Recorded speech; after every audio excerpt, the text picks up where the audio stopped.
Hello, and welcome to my spoken word channel. My name is Stephen Lackey, but like any other label, that name is simply a collection of letters that make sounds to convey meaning, a meaning which may have varying connotations for those who voice and or hear it. The spoken word is much the same, its effect ranging from dissonance to resonance, apathy to revulsion, sometimes even to the same person over time. I'll be reading some of my own work today, offering analysis of its meter, rhyme scheme, and content. If you find it appealing, heartening, or evocative, or even not worth remembering, please consider the aforementioned variability of response. Words, much the same as attitudes, friendships, and even the air we breathe, may teach us, transform us, or pass uninspiringly in this moment. But the next is yet to be defined. Herein are my copyrighted works, all rights reserved, but please forget the name and remember the message. Also, feel free to like, comment, share, and subscribe. Today's piece is called Idiom. From little squeaks to grand achus are several types of sneeze that pop the sinus, heave the chest, and everything between. One just might say they seem a language, nuanced far beyond us, simply not for human ears and tongues because we're frondless. Each pollinator generates a certain telltale thrust, intently listening then to learn if it has thrown enough. As plants and creatures of all kinds share air, exchanging breaths, to then believe such idioms exist, is it a stretch?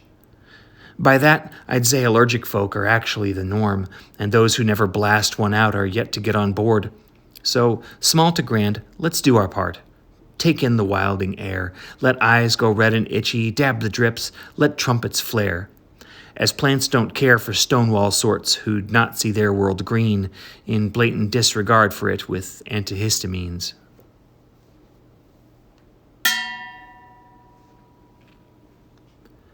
This is a 7-stanza comic ballad poem in traditional form alternating iambic tetrameter and trimeter, where the trimeter lines within each stanza rhyme.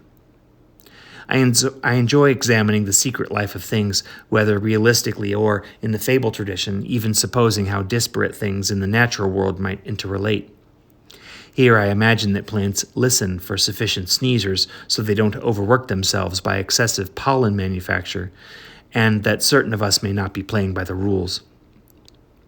I conclude the piece by suggesting that we might choose to sneeze and itch and not ignore plants' dependency on call and response in favor of antihistamine-aided comfort. A sardonic undertone of this piece is laid by the fact that I am married to a language teacher with whom I share a disdain for linguistic imperialism. It is taken to a ridiculous degree in this piece, of course, but I still find it interesting to contemplate.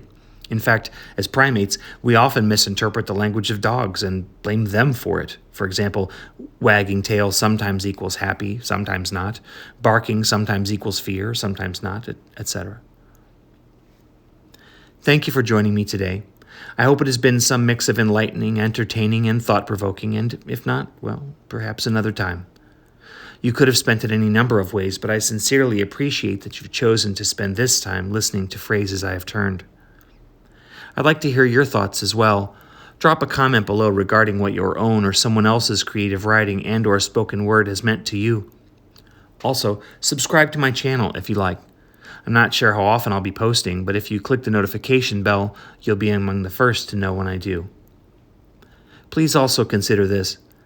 It is quite a good thing to flex one's imagination with possibilities and even improbabilities. It is perfectly fine to express feelings directly or abstractly, in rigid poetical style or untethered prose, no matter the nature of those feelings. And the more often discussed, the greater power derived from such self-efficacy. After all, every act of creation was at one point a what if, and any aspiration voiced is, in a sense, a goal already achieved.